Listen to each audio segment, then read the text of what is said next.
27واں پارہ ہے سورۃ النجم۔ اعوذ باللہ من الشیطان الرجیم، بسم اللہ الرحمن الرحیم۔ افتمارونہ علی ما یرا ولقد رآہ نزلة اخرى عند سدرۃ المنتہی۔ صدق اللہ العظیم۔ یہ سورۃ النجم ہے، اور اس سورت میں آپ صلی اللہ تعالی علیہ وسلم کی رسالت پر تفصیلی گفتگو ہے۔ اس لیے جب لوگوں نے آپ صلی اللہ تعالی علیہ وسلم کی رسالت کے حوالے سے زبان درازی شروع کی، کہنے لگے کہ یہ کاہن ہے، یہ مجنون ہے، یہ ساحر ہے، اللہ جل شانہ اپنے محبوب کے دفاع میں فرمانے لگے، قسم ہے تاروں کی کہ میں آپ کا جو صاحب ہے تو یہ نہ مجنون ہے، نہ یہ کاہن ہے، نہ یہ کوئی دیوانہ ہے، بلکہ یہ تو اپنے راستے سے بھٹکا ہوا بھی نہیں ہے۔ جو کچھ بھی اپنی زبان مبارک سے کہتا ہے وہ وحی کے مطابق کہتا رہتا ہے۔ اور اللہ پاک نے آپ صلی اللہ تعالی علیہ وسلم کی عظمت کو بیان کرتے ہوئے فرمایا کہ اللہ نے تو اس پیغمبر کو اتنی عظمتیں اور بلندیاں عطا فرما دی ہے کہ جبریل کو اپنے اصل حالت میں کسی نے نہیں دیکھا، اور اس نے 2 مرتبہ دیکھا ہوا ہے۔ اس لیے جبریل کو آپ صلی اللہ تعالی علیہ وسلم نے ایک مرتبہ ابتدائی نبوت کے زمانے میں دیکھا، اور دوسری مرتبہ آپ صلی اللہ تعالی علیہ وسلم نے معراج کی رات کو دیکھا۔ اس لیے اللہ جل شانہ فرماتے ہیں افتمارونہ علی ما یری، کیا تم اس کے بارے میں انکار کرتے ہو جو کچھ اس نے دیکھا ہوا ہے؟ کیا تم شک میں پڑے ہوئے ہو؟ تم شک کرتے ہو؟ آپ صلی اللہ تعالی علیہ وسلم نے خود فرمایا کہ کیا تمہیں اس بارے میں شک ہے؟ تم کیا گمان کرتے ہو اس بارے میں کہ اللہ نے ابراہیم علیہ السلام کو خلت عطا فرما دی، موسیٰ علیہ السلام کو اللہ جل شانہ نے کلام سے نوازا، اور مجھے رب تعالی نے رؤیت سے نوازا۔ اس لیے آپ صلی اللہ تعالی علیہ وسلم وَلَقَدْ رَآهُ نَزْلَةً أُخْرَى، اور وہ تو ان کو دیکھ چکا ہے دوسری مرتبہ بھی۔ اب دوسری مرتبہ بھی جبریل کو دیکھ چکے ہیں، تو وہ معراج کی رات پہ دیکھ چکے ہیں۔ عند سدرۃ المنتہی، سدرۃ المنتہی کے پاس دیکھ چکے ہیں۔ آپ صلی اللہ تعالی علیہ وسلم کو جبریل ساتھ لے کر چلے، اور ایک ہی رات کے اندر مسجد حرام سے چلے مسجد اقصی تک پہنچے۔ سبحان الذی اسری بعبدہ لیلا من المسجد الحرام الی المسجد الاقصی الذی بارکنا حولہ۔ تو یہ ایک ہی رات میں آپ صلی اللہ تعالی سفر کر چکے ہیں، مسجد اقصی پہنچ چکے ہیں، اور وہاں سے پھر آسمانوں کا نظام چل پڑا ہے۔ جبریل ساتھ ہر دروازے پہ دستک دے رہے، دروازہ کھول دیا جا رہا ہے، اور ہر آسمان میں انبیاء علیہ السلام سے ملاقات ہو رہی ہے، یہاں تک کہ سدرۃ المنتہی تک بات پہنچ چکی۔ پھر آگے جبریل رک گئے ہیں۔ سدرۃ المنتہی یہ ایک درخت ہے، سدرہ عربی زبان کا لفظ ہے، یہ بیر کو کہتے ہیں، اور یہ سدرۃ المنتہی یہ درخت چھٹے آسمان میں ہے، جس کی بلندی 7ویں آسمان تک، اور اس کو سدرۃ المنتہی، منتہی جہاں پر انتہا ہو جائے، یہ ایک سنگم ہے عالم بالا اور عالم اسفل۔ یہ جو عالم اعلیٰ، عالم اسفل، اوپر والے کا جو عالم ہے جس کو تعبیر کیا جاتا ہے عالم وجوب سے، اور نیچے جو عالم اس کو عالم امکان سے، یعنی نیچے جو عالم ہے یہ آدم سے وجود میں آیا، اور اوپر کا جو عالم ہے تو وہ ازل سے ہے، اس پر کبھی آدم طاری نہیں ہوا۔ بہرحال تو اس لیے سدرۃ المنتہی کے پاس آپ صلی اللہ تعالی وسلم نے جبریل کو دیکھا۔ یہ دوسری مرتبہ آپ صلی اللہ تعالی وسلم نے جبریل کو دیکھا تھا، اور اپنی اصل حالت میں دیکھا تھا۔ یہ 600 پر تھے حضرت جبریل کے، آپ صلی اللہ تعالی علیہ وسلم دے چکے، اور یہ رب کی قدرت کی ایک بہت بڑی نشانی دیکھ چکے۔ اس لیے اللہ فرماتے ہیں عندہا جنت المأوی، یہ سدرۃ المنتہا جہاں پر ہے وہیں پہ جنت المأوا ہے، وہ جنت جہاں پہ لوگ ٹھکانہ اختیار کریں گے، یعنی جہاں پر رات گزاریں گے۔ جنت کے مختلف درجات ہے اور سب سے اعلیٰ درجہ جنت الفردوس کا ہے، پھر اس سے آگے عرش کا ہے۔ بہرحال اللہ جل شانہ نے حضرت جبریل دکھا دیے آپ صلی اللہ تعالیٰ علیہ وسلم کو، اور 2 مرتبہ دکھا دیے ہیں۔ اذ یغش السدرۃ ما یغشی، اس وقت جب اس سدرہ کو، اس بیر کے درخت کو ڈھانپ لیا تھا اس چیز نے جو اس کو ڈھانپ چکی۔ آپ صلی اللہ تعالیٰ علیہ وسلم یہاں پر جو کچھ دیکھ چکے ہیں تو اس میں مختلف قسم کی چیزیں ہیں۔ ایک تو یہ ہے کہ آپ صلی اللہ تعالیٰ علیہ وسلم نے اس درخت کو دیکھا، اس کو ڈھانپ لیا تھا انوارات و تجلیات نے، یا ایک قول آتا ہے کہ مختلف قسم کے پرندوں نے ڈھانپ لیا تھا۔ اور ایک آپ صلی اللہ تعالیٰ علیہ وسلم فرما چکے، اس درخت کے پاس سے میں نے دیکھا 4 نہریں بہتی رہتی ہے۔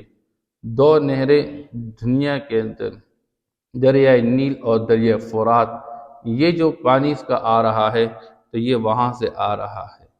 اور دوسری چیز جو کہ باطنی طور پر 2 نہریں ہے، تو وہ آپ صلی اللہ تعالیٰ علیہ وسلم نے فرمایا نہر کوثر ہے، جس کا پانی جو ہے پرنالوں کی شکل میں حوض کوثر میں آئے گا، اور آپ صلی اللہ علیہ وسلم وہ پانی اپنی امتیوں کو پلائیں گے۔ دوسرا نہر جو کہ روحانی ہے اور وہ وہاں پر باطنی طور پر ہے، وہ کیا ہے؟ سلسبیل کا ہے، سلسبیل کا نہر چلتا رہتا ہے۔ آپ صلی اللہ تعالیٰ علیہ وسلم اس سدرہ کے بارے میں بیان کر چکے کہ میں نے اس کا پھل دیکھا، مٹکوں کے برابر میں نے اس کا پھل دیکھا، اور ایک مقام کا نام لے کر آپ صلی اللہ تعالیٰ علیہ وسلم نے فرمایا وہاں کے مٹکے بہت بڑے مٹکے ہوتے، ایک اندازے کے مطابق ایک مٹکے کے اندر 6 من کھجور سما جاتا ہے۔ اتنے بڑے بڑے اس کے پھل، اور اس کے جو پتے تھے وہ ہاتھی کے کان کے برابر پتے آپ صلی اللہ تعالیٰ وسلم نے دیکھ دیے۔ اس لیے وہاں پہ آپ صلی اللہ تعالیٰ علیہ وسلم نے مختلف قسم کی اللہ کی قدرت کی نشانیاں دیکھ لی تھی۔ ما زاغ البصر وما طغى، نظر جو ہے اس نے کسی قسم کی کجی اختیار نہیں کی، وما طغى، اور نہ وہ حد سے آگے بڑھ گئی۔ لقد رأى من آیات ربه الکبریٰ، یقیناً دیکھ چکے آپ صلی اللہ تعالیٰ علیہ وسلم اپنے رب کی بڑی بڑی نشانیوں میں سے خود جبریل کو دیکھ لینا، سدرۃ المنتہا کو دیکھ لینا۔ یہ بالکل منتہا اس کو جو کہا جاتا ہے، یہ آسمانی طور پر اوپر سے جو احکام آتے ہیں وہ یہیں پہ لٹک جاتے، پھر یہاں سے وصول کیے جاتے، پھر نیچے آ جاتے۔ اوپر کیفیت کچھ اور ہوتی ہے، نیچے کیفیت پھر کچھ اور بن جاتی ہے۔ انسانوں کے اعمال بھی یہاں سے اوپر جاتے تو سدرۃ المنتہا تک پہنچ جاتے، وہاں لٹکتے رہتے، پھر اوپر سے اٹھا دیے جاتے اس کو، پھر وہ محفوظ کیے جاتے ہیں۔ تو یہ جو سدرۃ المنتہا ہے اس کے اندر برکات بھی ہیں، اور خاص طور پر گندگی کو زائل کر لینا۔ اس لیے میل کچیل کو زائل کرنے کے لیے آج بھی جب بندہ وفات پا جاتا ہے تو لوگ کہتے ہیں جی بیر کے پتے دیکھے اور وہ پانی کے اندر ڈالے، یہ اشنان کا کام، صابن کا کام دینے والی چیز ہے۔ تو اس سے ظاہری طور پر بھی میل کچیل ختم ہو جاتا ہے۔ بہرحال آپ صلی اللہ تعالیٰ علیہ وسلم نے جبریل کو 2 مرتبہ دیکھا۔ دوسرا قول آتا ہے کہ آپ صلی اللہ تعالیٰ علیہ وسلم یہاں پر جو ذکر کیا جا رہا ہے 2 مرتبہ دیکھا ہے، اللہ کو دیکھا ہے۔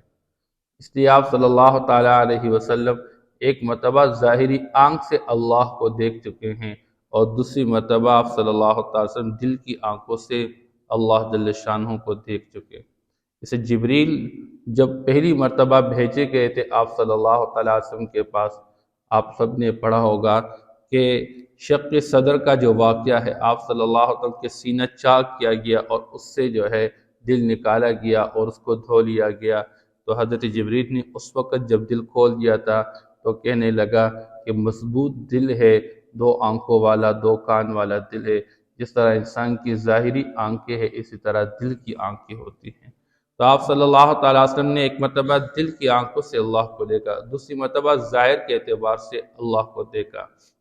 اب ایک ہے اللہ جل شانہ کو ظاہری طور پر رؤیت دیکھنے کے معنی میں آتا ہے، اور دوسرا جو ہے آپ صلی اللہ تعالیٰ علیہ وسلم کا اللہ جل شان کے بارے میں مکمل حقیقت کا ادراک کر لینا.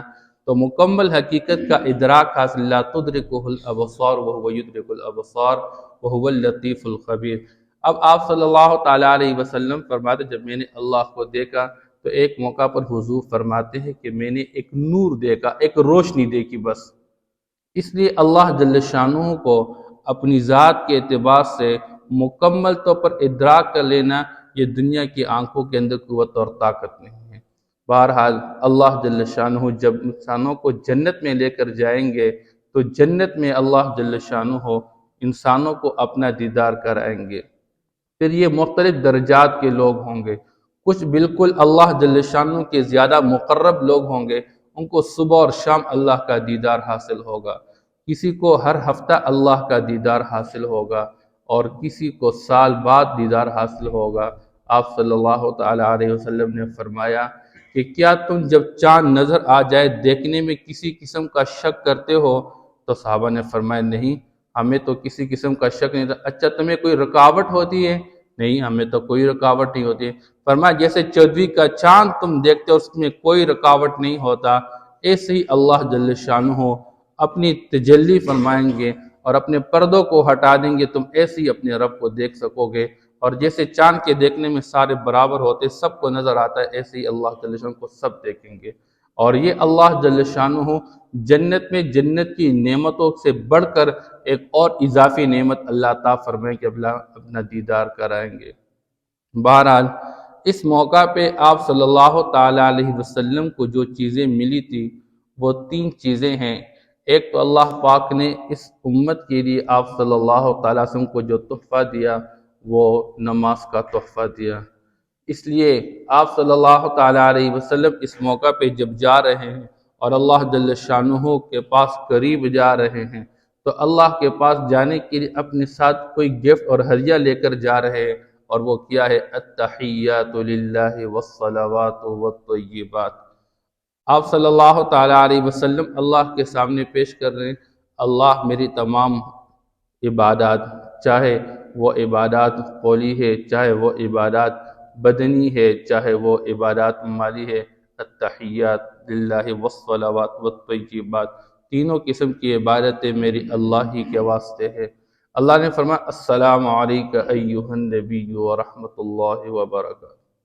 آپ صلی اللہ تعالیٰ علیہ وسلم نے فرمایا جواب میں السلام علینا وعلی عباد اللہ الصالحین، اللہ ہم پر بھی سلامتی کا نزول ہو اور تمام نیک بندوں پر اللہ سلامتی کا نزول ہو.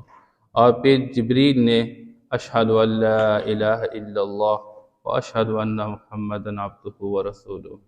بہرحال اللہ پاک نے ایک جو اس امت کو حضور کو اس وقت عطا فرما دی وہ 5 نمازیں 50 تھی، لیکن جب واپس تشریف لاتے رہے موسیٰ علیہ السلام کے ساتھ ملاقات ہوتی رہی تو موسیٰ علیہ السلام فرمانے لگے اے محمد میں تو اپنی امت کا وہ ایک مرتبہ آزما چکا ہوں، آزمائش کر چکا ہوں، بہت مشکل ہوگا 50 نمازیں کم کرا دے. 5 کم ہوتے رہے یہاں تک کہ 5 رہ گئے. اللہ نے فرمایا نمازیں 5 ہے لیکن ثواب 50 کا دوں گا. تو نمازیں 5 ملی اور 50 کا اللہ جل شانہ ثواب دیں گے. دوسری چیز جو اس موقع پہ اس امت کو خصوصیت کے ساتھ ملی ہے وہ سورۃ بقرہ کی آخری آیات مبارکہ 2 آیات مبارکہ آمن الرسول بما انزل. یہ جو آیات مبارکہ ہے یہ انتہائی بابرکت. ویسے قرآن کی ہر آیت کو حضرت مولانا اشرف علی تھانوی رحمہ اللہ فرماتے ہیں اس مقصد کی خاطر پڑھو گے اللہ جل شانہ اس مقصد کو پورا فرمائیں گے. لیکن عام زندگی میں ان آیتوں کے جو انوارات اور برکات ہوئے وہ بہت زیادہ ہیں، اس لیے فرمایا کہ صبح شام اس کے پڑھنے کا اہتمام کر لیا کر. پھر آپ صلی اللہ تعالیٰ علیہ وسلم کو تیسری چیز اس امت کو جو مل گئی اور اللہ نے اپنے پاس بلا کے دی وہ یہ ہے کہ جو دنیا سے اس حال میں رخصت ہوگا کہ اللہ کے ساتھ کسی کو شریک نہیں ٹھہرائے گا، اللہ اس کے گناہوں کی بخشش نصیب فرمائیں گے. اس لیے بندہ دنیا میں گناہ گار ضرور ہے، خطا کار ضرور ہے، مگر اللہ کا فضل بہت بڑا ہے، اللہ جل شانہ کی رحمت بہت وسیع ہے. اللہ کی رحمت اس کے غضب پر مقدم ہے۔ اس لیے بندہ دنیا کے اندر کوشش کرے کہ دل میں اللہ کے سوا کسی کو جگہ نہ دے، بس عظمتیں اور محبتیں وہ صرف اللہ ہی کے لیے ہوں۔ دنیا سے بندہ اس حال میں رخصت ہو جائے کہ دل میں یقین ایک اللہ کی صفات کا کامل یقین ہو۔ باقی گناہ ہے، انسان کمزور ہے، اللہ چاہے تو انسانوں کے گناہوں کو معاف فرما دے، لیکن اس کا مطلب یہ بھی نہیں ہے کہ بندہ گناہ پہ گناہ کرتا رہے اور جری ہوتا رہے اس بات پر کہ چلو رحمت بہت وسیع ہے، وہ بخشش والا ہے مجھے معاف کر دے گا۔ نہیں، بخشش کے لیے بھی اسباب کی ضرورت ہوتی ہے۔ جیسے ہم کہتے ہیں اللہ رازق ہے، اللہ روزی دینے والے ہیں، لیکن اس کے لیے ہم خواہ مخواہ یہ کہتے ہیں اور بھئی اللہ پاک تو آپ کے منہ میں نوالے نہیں ڈالیں گے، آپ محنت کرو گے تو اللہ پاک رزق دیں گے۔ ایسے ہی بخشش کے لیے بھی اللہ نے دنیا میں انسانوں کو اعمال دیے ہوئے ہیں کہ اللہ جل شانہ کے طاعت کو بجا لاتے ہوئے، اس کے ہر نافرمانی سے بندہ بچتے ہوئے، اگر کہیں پر انسان ہونے کی حیثیت سے انسان اللہ بھول جاتا ہے، آخرت بھول جاتا ہے، جنت جہنم بھول جاتا ہے، جس کی وجہ سے گناہ کر لیتا ہے، تو پھر بندہ توبہ کر لے، اپنے ندامت کے آنسو بہارے، پچھلے پر پچھتاوا کہ میں نے غلط کیا، آئندہ نہ کرنے کا عزم کرے، کسی کا حق ہے تو وہ حق ادا کر لے۔ اس لیے اللہ جل شانہ ایسے لوگوں جو دنیا کے اندر گناہ ان سے تو ہو چکے لیکن دنیا سے اس حال میں رخصت ہو رہا کہ اللہ کے ساتھ کسی غیر کو شریک نہیں ٹھہرایا، اللہ اس کی بخشش نصیب فرما دیں گے۔ تو یہ تین چیزیں آپ صلی اللہ علیہ وسلم کو اس موقع پہ مل چکی ہیں۔ أَفَتُمَارُونَهُ عَلَى مَا يَرَى، کیا آپ لوگ شک کرتے ہیں اس پیغمبر کے بارے میں اس چیز کے حوالے سے جو اس نے دیکھ لی ہے؟ کیا تم انکار کرتے ہو؟ أَفَتُمَارُونَهُ، یہ دوسرا ترجمہ ہے، کیا تم انکار کرتے ہو اس پیغمبر کے بارے میں اس چیز کے حوالے سے جو یہ دیکھ چکے ہیں؟ وَلَقَدْ رَآهُ نَزْلَةً أُخْرَى، اور یقیناً یہ پیغمبر اس کو دیکھ چکے ہیں دوسری مرتبہ، عند سدرۃ المنتہا، سدرۃ المنتہا کے پاس، عندها جنت المأویٰ، جو کہ جنت المأویٰ کے پاس ہے، اذ یغشی السدرۃ ما یغشی، جب ڈانپ لیا بیر کو اس چیز نے جو اس کو ڈانپ چکی، ما زاغ البصر وما طغى، نظر نے کوئی کجی اختیار نہیں کی اور نہ وہ حد سے آگے بڑھ گئی۔ لقد رأى من آیات ربه الكبرى، یقیناً وہ اپنے رب کی بڑی نشانیوں میں سے کچھ نشانیاں دیکھ چکا۔ صدق اللہ العظیم۔